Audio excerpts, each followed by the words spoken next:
encounter the supernatural and brushes with mortal danger as ordinary individuals share their harrowing experiences with the inexplicable and the macabre. Tim the Majestic. I'm native Kiowa tribe. Whether this has any bearing on the occurrence that I'm about to describe, I don't know. It's merely for descriptive purposes. In any case, I grew up in a housing addition where most of the Kiowas in my hometown live since the addition was built. There were several other kids my age who lived there too. It consists of 3 streets connected by 2 streets on either side. My grandma lives on one of the corners at the end of the middle street. The street that connects all 3 main streets is bordered by a standard-sized farmer's barbed wire fence with farmers' properties on the other side. There's a street lamp on the corner just outside my grandma's house. One night when I was about 15 or so, I was out under that lamp with 2 friends talking and joking and whatnot. Suddenly I notice an animal-like figure sitting by the fence in the corner where the other main street starts. There's a street lamp there as well, but the figure was sitting in a spot that was obscured by shadows caused by a couple large trees with overhanging branches. It is facing away from the fence, is very still and makes no sound. It appears to be all black, sits in its hind legs like a canine, and I can clearly see its eyes emitting a soft, yellow glow. I point it out to my friends and ask, "What is that?" They turn to look, and we all stare trying to make sense of it. It looks straight at us for a few seconds that seem like eternity, then in one fluid motion, turning while it jumps over the fence, a good 5 feet high. It disappears into the darkness, making no sound, though there was only tall grass and fallen leaves and branches on the other side of the fence. Needless to say, we noped right out of there to my friend's grandma's house on the street on the far end of where we saw the creature. My family was at a powwow, so nobody was at my grandma's house, and there was no way I was staying there alone after that. We told my friend's grandma what we saw, and she told us there are many mysterious things in the dark in the area of Oklahoma I come from, deep southwest, and to just be glad that it wasn't malignant. There are many strange things that happen out there. I've grown up with boatloads of stories from aunts, uncles, grandparents, etc. I don't think I want to know what it was. TLDR, my 15-year-old self and 2 friends saw an unidentified creature outside my grandma's house with glowing eyes staring at us, and we noped the fuck out. Lady Nightmare. Wendigo psychosis, when people go insaner over long winter periods and turn cannibalistic for no determinable reason. The Wendigo is part of the traditional belief systems of various Algonquian-speaking tribes in the northern United States and Canada, most notably the Ojibwe and Saulteaux, the Cree, the Naskapi, and the Innu people. 5. Although descriptions varied somewhat, common to all these cultures was the conception of Wendigos as malevolent, cannibalistic, supernatural beings, manitous, of great spiritual power. 6. They were strongly associated with the winter, the north, and coldness, as well as with famine and starvation. One of the more famous cases of Wendigo psychosis reported involved a Plains Cree trapper from Alberta named Swift Runner, 21, 22. During the winter of 1878, Swift Runner and his family were starving, and his eldest son died. 25 miles away from emergency food supplies at a Hudson's Bay Company post, Swift Runner butchered and ate his wife and 5 remaining children, 23, given that he resorted to cannibalism so near to food supplies, and that he killed and consumed the remains of all those present. It was revealed that Swift Runner's was not a case of pure cannibalism as a last resort to avoid starvation, but rather of a man suffering from Wendigo psychosis, 23. He eventually confessed and was executed by authorities at Fort Saskatchewan, 24. Another well-known case involving Wendigo psychosis was that of Jack Fiddler, an Oji Cree chief and shaman known for his powers at defeating Wendigos. In some cases, this entailed euthanizing people suffering from Wendigo psychosis. As a result, in 1907, Fiddler and his brother Joseph were arrested by the Canadian authorities for murder. Jack committed suicide, but Joseph was tried and sentenced to life in prison. He ultimately was granted a pardon, but died 3 days later in jail before receiving the news of this pardon. TLDR, Wendigo psychosis, because when it's cold outside, your friends and family start to look delicious. Forgoat name. I once had a teddy named Spock. His ears were pointy. We were inseparable. I'm guessing I was given him aged 3/4. I loved that bear. Once my elder brother snatched Spock from me and repeatedly punched him. I remember bursting in tears. I laugh about that now. Something I will never laugh about happened to Spock. Maybe I was 8 at the time, but I'm not sure. My age is probably the only part one I'm unsure of. Everything else that I'm going to tell you happened, and if you don't believe it, then that's okay. I doubt I would either. Went to bed with my teddy, as per my usual routine. I woke up startled but foggy, taking a second or two to remember where I was and what night it was, etc. Immediately, I noticed Spock I'm missing. ID woke up enough to not shrug this off and resume an unfinished dream. So I scanned my room. Not there. Maybe my mom had took him when I was asleep to put him through the wash? I can't remember exactly what I thought, but only that I needed him back. I left my room marching to my mom's to retrieve my believed bear. Only Mom wasn't in her room. Strange. I knew it was late, the middle of the night even. She wouldn't be in my brother's room, would she? I checked, doing that thing of turning on every available light as I progressed through the house. No one was in my brother's room. Genuinely worried, now I marched slowly downstairs, trying to manufacture anger at my mom and brother for staying up late downstairs and falling asleep, for scaring me. They weren't there. I was young, but I knew my mom enough to know she would never ever leave me home alone. My brother might play a trick on me, but not my loving mom. I checked the whole house. The whole deathly quiet house. What do you do when you can't escape that level of fear? I had nowhere else to check, nowhere to go. Then I heard a noise from the basement. I'd forgot about the basement. This knowledge terrified and soothed me in equal measure. They must be down there, I don't know why, but they must. This way of thinking was to fortify me for the last room check. A room I hated. I approached the basement door and realized it was slightly open ajar. Now up to this point I'd kept silent, don't know why, maybe an intuition. But I pressed open that door and screamed. Literally screamed with everything I had. Mom, no answer. I went down a couple of steps just to reach the light switch. ID found Spock. I could see his lower half sticking out from behind a toolkit. It was if I was being beckoned into the basement to retrieve him. No thanks. I ran back to my room and hid under the bed. My mom woke me the next morning by calling breakfast from downstairs. So it had been a dream. But why did I wake under the bed? Am I a sleepwalker now? Cool.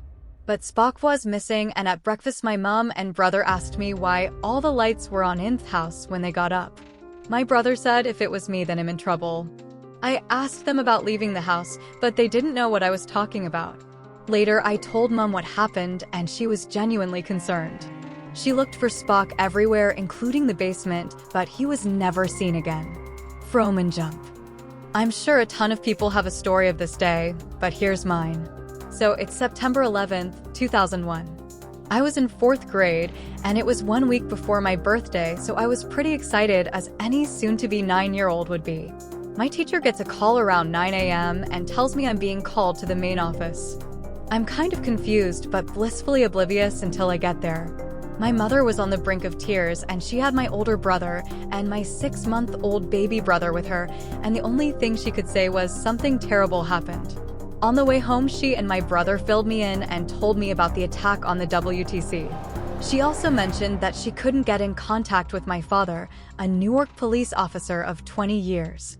I got home and the news was on, and I guess the whole situation hadn't quite settled in yet, because I remember not exactly being panicked or upset. I was more concerned about my mother. A few hours later, my mother finally gets in contact with my father, and he's completely okay. I found out later that he was supposed to have been in the 2nd tower helping evacuate when it collapsed, but because the officer before him came back late from his shift, my father didn't get there when he was scheduled to, and was about 2 blocks away when the tower came down. If that other officer had ended his shift on time, my father would have been buried in the debris. I guess I never really considered that to be scary until years later, when I realized that without that unbelievably lucky break, my mother would have been widowed with 3 kids. The whole incident scarred my father too, and he retired a year or 2 later. TLDR, one guy got back to work late and inadvertently saved my father's life. Damn Rekashot. Back then when I was in 7th grade, my dad couldn't pick me up from school with his car, so my mom usually walked all the way to my school, picked me up, and walked back home with me.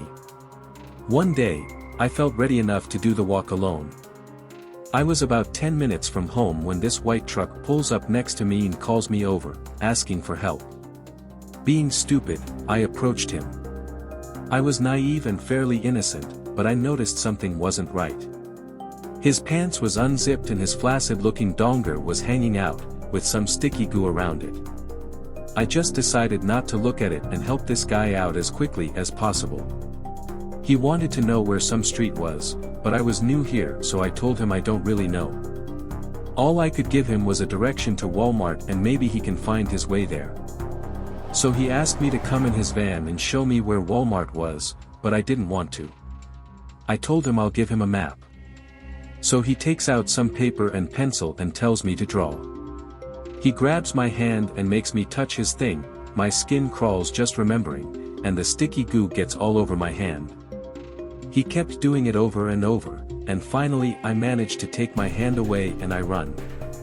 I started crying, then I see his truck pull up again just ahead of me and he turned off his car. I panicked. I ran back and stood just outside a packed Chinese restaurant and started crying hysterically. I remember wildly thinking, do I go inside? But I don't have money, what if they ask me what I want to order? So I just stayed at the door for a while, maybe an hour or so, then I took a peek to make sure he was gone before I continued on home. When I arrived at the house, my mom was already on her way out with a worried expression on her face. She saw my tear-stricken face and asked what was wrong. I was so embarrassed and didn't want to tell her outside, so I just shook my head and told her I'll let her know later. I made sure to wash my hand with a ton of soap and rubbed alcohol on it. I remember making a pact to never use that hand again. When I told her what happened, my mother was so pissed off and asked me if I remember the license plate, what he looked like, etc., but I didn't remember. She then told me she just had this gut feeling something was terribly wrong before I even got home. I remember asking her not to tell my dad or my sister because that was so embarrassing, like it was my fault. I don't even know why I thought like that. I always think it's so strange when victims blame themselves, or are embarrassed of what happened, but then I remember my own story and then I kind of understand even though I know it doesn't make sense. You see, Doc. I was in the marching band my freshman year of high school and had to go to every football game. This is Texas, so high school football is a big deal. It's a home game, at my school's college-sized stadium. A warm fall night, the AstroTurf is bright green under the stadium lights, the Jumbotron animates words of encouragement, bats snatch insects draw to the bright lights above us. The Chaparrals are winning, there's only a few more minutes left on the clock. During most of the game the crowds are constantly cheering, the band's playing fight songs, and the cheerleaders and highline chanting. Except when a player gets knocked down, then the stadium quiets down a bit while people wait for the kid to pop back up so they can all cheer especially loud for him. Well, a kid gets hit hard and goes down. And stays down.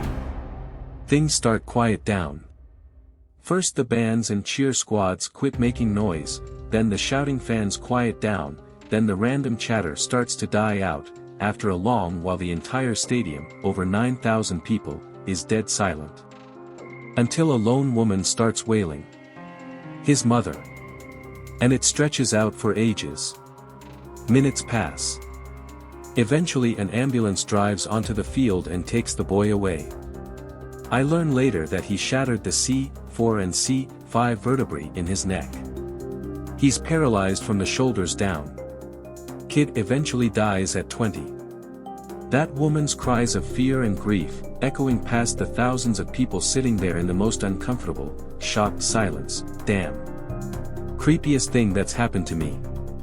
Tomsky 123. Last month, my father sent me a disc he made with his old cam tapes he had recorded when I was young. There is around 1 hour and a half of different videos about me. Birthday party, hockey games, Christmas and plenty of other videos. Really lame and boring for the most. But there is one strange video. It's happening during summer, someone is filming me from the basement window while I was playing outside. I was jumping repeatedly into a little children pool, the camera was zooming in and out on my face. This video lasts for about 5 minutes. Sometime we see my mother on the background taking care of the garden and keeping an eye on me. Even if I was young, 7 to 8 years old, I can perfectly remember that day my mom was outside taking care of the garden and checking on me. She never left the area because she was too afraid that I could drown. My father was staying at the hospital at that time and my older brother was in another town. So I was wondering, who was filming me in my basement? I asked my family about this and they were terrified when I showed this video to them. I'm so glad I'm not living there anymore, too many weird shit happened there. Falkerbeam. This'll probably get buried but I'll tell it anyways. This happened when I was 8. My family lived in the country, and we had a neighbor who lived directly beside us, with a thin line of trees separating our properties. The nearest neighbors apart from him were about 2 kilometers away in any direction. This neighbor had a street lamp in his yard. Our road had no street lights, so at night his light was the only one visible on our road. It was on a timer, and would turn on at about 8 p.m., and stay on until about 1 a.m. This alone scared me when I was a kid. The light shined directly into my bedroom, but the thin line of trees cast shadows on my wall. Sometimes I was fine with them, sometimes they scared me, but they were always just shadows.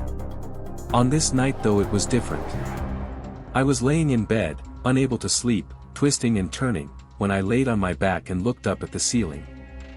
I saw a crudely shaped face on the ceiling made of light, like a shadow was being cast on my ceiling from the light through my window. However, I looked out my window and there was no light coming through it. I looked at my clock and it was 2 a.m., meaning my neighbor's light had been out for an hour. I stared at this face for a long time. I don't really know how long, but the longer I stared at it the more scared I got. Eventually, I called for my mom.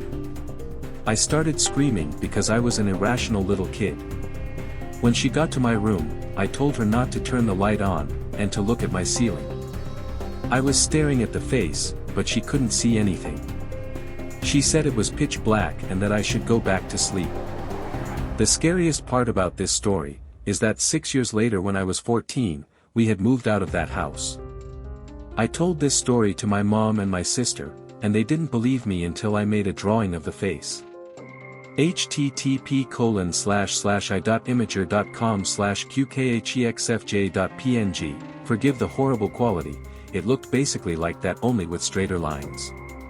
It was weird, with simple shapes, but still scared me. When my mom saw my drawing she freaked out, because apparently she had dreams of that face while we lived in that house, at least once per week, and it terrified her. TLDR, I saw a face on my ceiling as a kid, told my mom about it years later and drew it for her. She freaked out because she used to have nightmares of that exact same face.